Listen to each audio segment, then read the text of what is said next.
Ассалаумағалейкум. Мынау капли Мидримакс дегенде аптекаларда без рецепта сатады. Соны лажбаса алмауға тырысыңыздар. Себебі бұны наркозависимый дейді ғой, мынау наркотик бар екен құрамында. Сол үшін бұны алмауға тырысыңыздар. Себебі мен бұны ойланбастан, ешкіммен ақылдаспастан интернеттен көрдім да, көздің жаңағыдай несін жақсартады дегенге сөйтіп ойладым да, сөйтіп барып аптекадан сұрасам бере қойды бірден, оларда ешқандай не қылмастан. Сөйтіп алып келіп үйге тамызып көрдім, көзіме әлде де бір тамызшыдан тамыздым бар жоға екі көзіме. Сөйттім да, кейін какой-то 5 минут жатып едім, көзім деген алабыртып, көзім деген ошы көрмей қалды.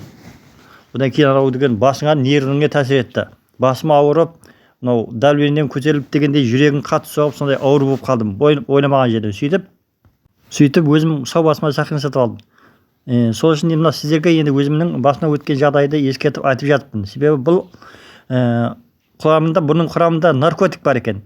Адамдар бұны жаңағыдай өзінің жаңағыдай наркотик есебінде қолданып, өздерінің мына ішпеспен тамырына егеді екен да, сөйтіп наркотик болып наркоман болып шыға келеді екен. Сол үшін лаж болса бұл каплиді алмауға тырысыңыздар. Мен сіздерге енді өзімнің білгеніммен бөлісіп жатырмын. Бұл каплиді жаңағы только врачтың ескертуімен ғана алу керек. Бұны тек қана жаңағыдай операция жасаудың алдын ғана қолданады екен бұны. Онда да бір тамшы, екі тамшыдан артық қолдануға болмайды екен. Мен қазір эффект алып, өте ауырып, басым ауырып деген сондай неге түсіп қалдым. Сол үшін сіздермен бөлісіп отырмын.